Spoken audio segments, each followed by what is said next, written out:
Hello বন্ধুরা, কেমন আছো তোমরা সবাই? আশা করি ভালো আছো। আমিও খুব ভালো আছি। আমার চ্যানেলে তোমাদেরকে স্বাগত।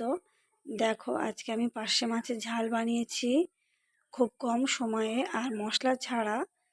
কিভাবে আমি এই পার্শে মাছের ঝালটা বানালাম সেটাই তোমাদের সাথে আমি আজকে শেয়ার করব।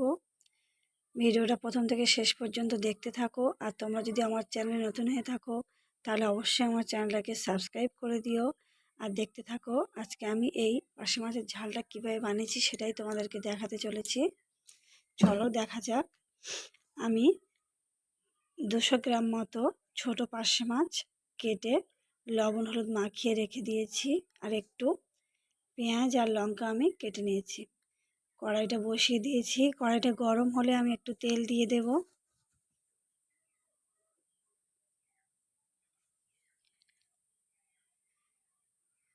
তেলটা গরম হলে আমরা মাছগুলো প্রথমে ভেজে নেব। পার্শে মাছগুলো আমি ভেজে নেব আগে।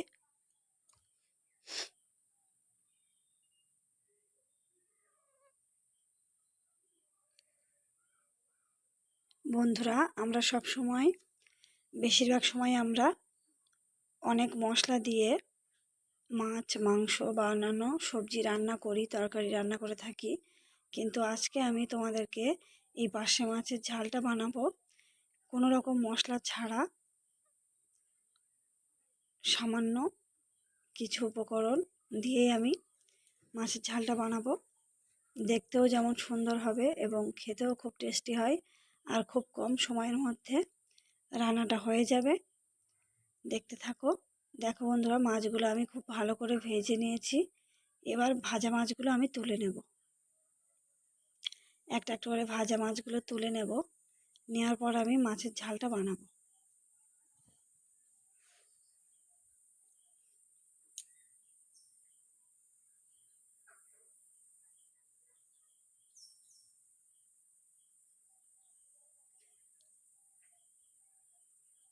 মাছগুলো আমি সব তুলে নিয়েছি। এরপর আমি দেখো বন্ধুরা, মাছগুলো আমি খুব সুন্দর করে ভেজে নিয়েছি। একটা মাছও কিন্তু ভেঙে যায়নি। এবার আমি তেলের মধ্যে অল্প একটু কালো জিরে ফোড়ন দিয়ে দেব। কালো জিরের মধ্যে দিয়ে দিয়েছি। এবার একটু কেটে রাখা পেঁয়াজ আর লঙ্কা, আমি এখানে 4 পিস লঙ্কা নিয়েছি আর একটা পেঁয়াজ কেটে নিয়েছি। এই কালো জিরে আর পেঁয়াজ আর লঙ্কা ফোড়ন দিয়েই আমি আজকে পার্শে মাছের ঝালটা বানাবো, কোনো রকম মশলা বাটা মশলা বা গুঁড়ো মশলা ছাড়াই।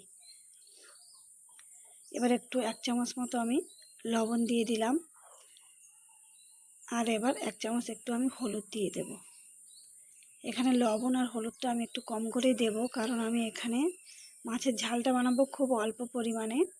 ওই জন্যই আমি নুন আর হলুদটা একটু কম করে দেবো। আর লঙ্কাটা একটু ভালো করে খুন্তি দিয়ে ভেঙে দিচ্ছি। এবার ভাজা হয়ে গেলে এবার আমি অল্প করে একটু সামান্য জল দিয়ে দেব।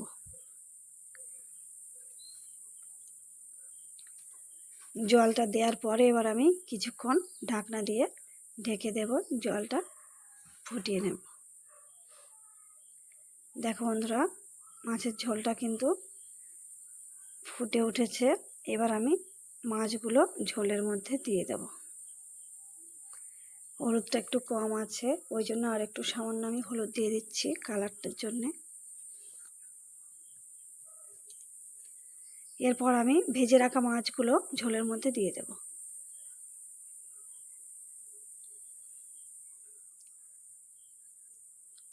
মাছগুলো দিয়ে আরও কিছুক্ষণ আমি ঢাকনা দিয়ে ঢেকে মাছের ঝোলটা ফুটিয়ে নেব।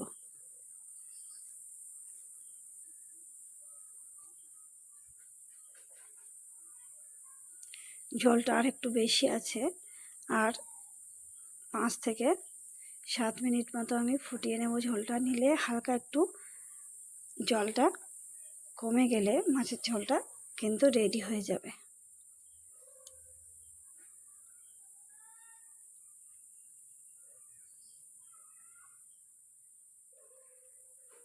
বন্ধুরা, এইভাবে যদি তোমরা পার্শে মাছের ঝালটা বানাও, দেখে মনে হতে পারে যে মশলা ছাড়া মাছ নিশ্চয়ই হয়তো ভালো হবে না, কিন্তু আশা করি তোমরা যদি এইভাবে বানাও তোমাদের ভালো লাগবে। আর খুব কম সময়ে মশলা ছাড়া সামান্য কিছু উপকরণ দিয়ে এইভাবে মাছের ঝাল বানালে খেতেও খুব সুন্দর হয়। দেখো বন্ধুরা, রান্নাটা কিন্তু আমার হয়ে গেছে। এবার আমি মাছের ঝোলটা নামিয়ে নেব।